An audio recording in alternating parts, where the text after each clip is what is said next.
everybody. So I'm going to give you some more ideas for art journaling. Yes, this is Laura Bond coming from my art studio. I have been facilitating art journal workshops as an art therapist and artist for a couple years now.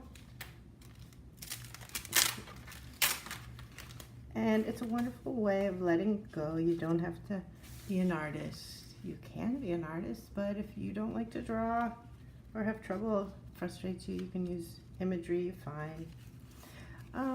You can learn a lot about art journaling. I have several articles about it on my blog. So anyway, I was playing around with some colors from one of my last workshops.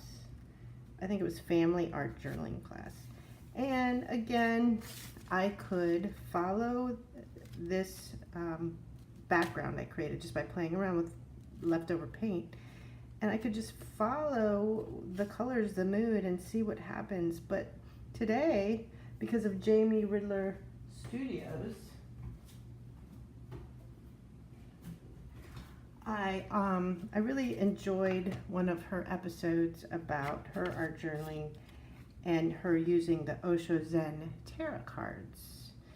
And she pulled one for a journal prompt, and I'm going to pull two.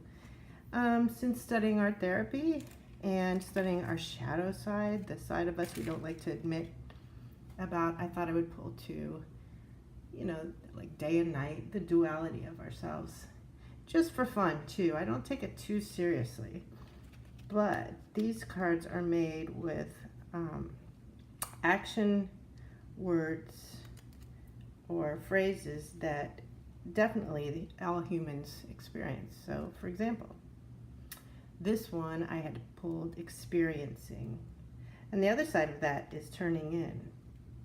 So, but if you are able to turn in while experiencing, hearing the sounds around you and the breath inside, that is going towards enlightenment. So experiencing, what am I experiencing around me now, or today, or this week? And these are just wonderful ways to start a journal page, experiencing, turning in. So, and the imagery is just gorgeous. Now my imagery, I'm not sure of. I'm gonna pull imagery. I could draw it. I also love to draw, but I think for this video, I'm trying to get people to enjoy our journaling without worrying about any artistic background. So I will just go ahead and pull imagery. So, okay, so those are the cards. And besides the cards coming in this box, we also have the book, so Transcendental Game of Zen, and you can look up and read more detail about your card. So the first thing I'm going to start with today is, I was just cleaning my table a little. It's still a mess. And I threw this in the garbage actually, and then I pulled it back out. I thought I have too many supplies and mess laying around. But then as soon as I put it in the garbage, I realized, well, I'm gonna add a few of these. So simply gel medium or Mod Podge matte, which I don't love, but I will use it maybe in the first layer. Gel medium works a lot nicer. I heard there's a new Mod Podge matte that is specifically made for mixed media, so I might try that. And the only reason I use this sometimes is because it is less expensive just to glue things down, and it works as gel medium, but I find their matte even a little too shiny for me. Okay, so I'm going to stop this video since you don't need to see me gluing these down, and then when I come up with some interesting imagery to add to it, or words about experiencing or tuning in, I will start again. Okay, so give yourself some time when you're trying to figure out what your page is going to be about. You don't have to know right away. Like I said, you can keep following the mood and see what happens. And in this case, I wanted to follow this prompt, experiencing. So I'm going to start on this page. And in the summer, even though I teach classes and do most of my work throughout the school year, I do also have summer work, but I have more time to swim and enjoy the water. The reason a lot of people are here in Florida. And at the same time, experiencing water can be rain. It's raining a lot. And it can be pollution, like what's happening down in Lake Okeechobee with the spill into the rivers. And it's just, the algae overgrowth is incredible. It's just so scary down there right now. This happens every year or two. I don't know, but it's just, if you see the water, the toxic algae blooms killing the fish and wildlife, it's just too sad. And it's all coming out in this one area or certain areas. So water is something I am not just experiencing, but I'm also aware of. More so in the summer. It coming from the sky or the ocean. I take time to swim. So this can be profound or simply a reflection on what I'm experiencing. We'll see where it goes. You know, it's just part of my story, my journey. This time I'm going to use matte gel because this has a lot of glare and it's very shiny magazine image. So I can see there's a little paint in here, but that doesn't matter. For the back side and even on the front, because I am going to paint a little on top of this. So what I wanted to share is, I know you're seeing me glue, but that's not that exciting. Oops. Okay. So I like to use one of these cards to get down the glue, the gel medium.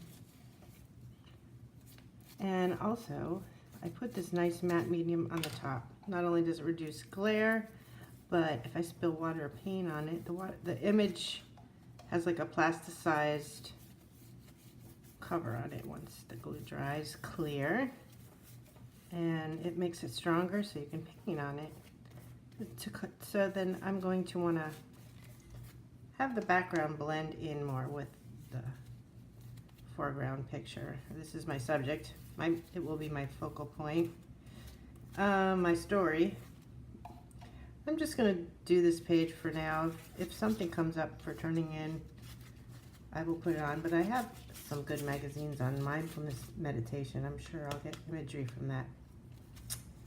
I'm going to probably bring some green out here, but I just wanted to show you. I could have used a bigger brush. I just happen to have this one handy. And a few swipes I could have had it done with a bigger brush. Okay. Now, I don't mind a few wrinkles. Sometimes you want more wrinkles even, but if you don't, you start from the middle and go out a bit, you can get it pretty flat. I love the torn edges because I'm going to bring some of this paint into over the photo. And next, I will start to do that. Let me get some colors ready and back with paint. Ooh, yay, paint. Oh, I love you. I have some primaries here, some red, blue, and yellow, and some white. Where's my green? I just told you I was going to paint green. Well, I'm just going to make some green because there's yellow in the background. And I just want to make some greens. So just primary, I can just play around how I want. Now you can paint any way you want, but I like to make different greens, so I just mix little ultramarine, blue, and yellow, just a cadmium regular yellow together, and let's see what I got. Wow, not too shabby.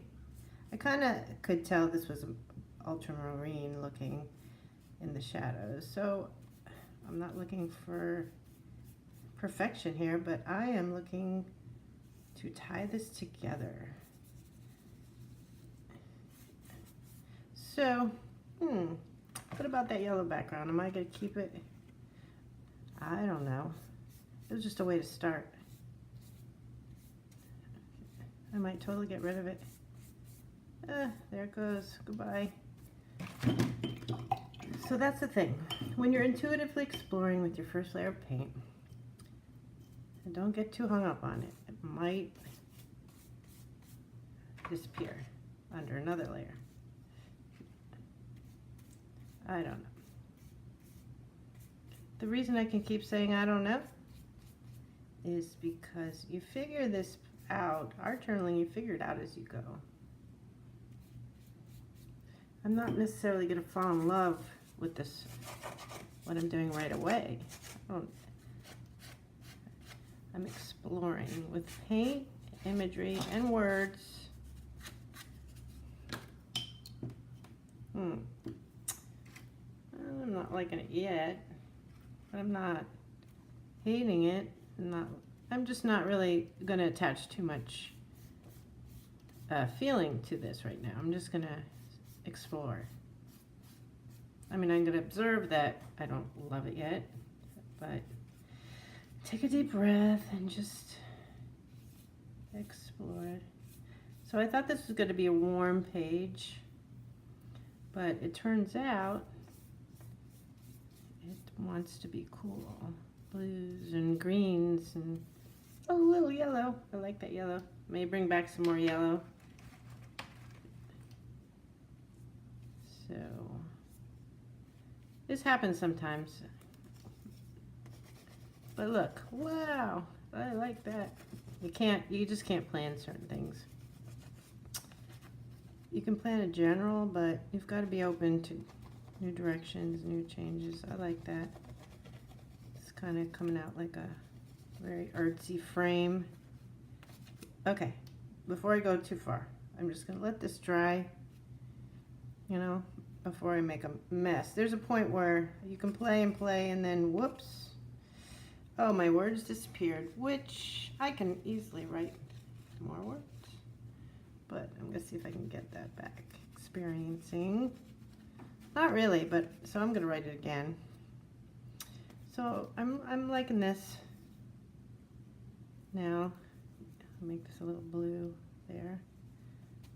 Like it's going the distance. I had family come to town and they went down the Blue Springs State Park. This is the run. And so that happened in June, and so that's a big part of the summer too, is family and water. And so even though I don't know what this imagery is going to be, since I have a little paint left right now, and I see these colors, I'm not sure if this is going to be a warm page or cool, how much I'll keep of this. That's why I like to use leftover paint from a class. That's how this whole thing started, with the yellow and orange. You can do art journal pages with leftover paint from another project if you want. Or you can be very specific in the colors you want. See, but I know I can change it. And the first layer of leftover paint becomes like a primer anyway. It makes this page stronger. Oh yeah. I'll show you guys this page another time. So, I love using the back of the brush. Look at that. Just so cool. And I just really like these colors. And if I think of turning in, I would think of blue and purples and calmness. Maybe some energy, like a red cloak. Again, I don't know what imagery I'm going to use. So this, I might put some, let's see, a few more things here. Since I decided I'm going to rewrite the words, and it's getting kind of dark around it, so I'm going to use white to write the words. I think it's really nice. You can use a white gel pen or white charcoal pencils, which I also really like. So I will show you that next. Some writing. Yay! Let's have more art journaling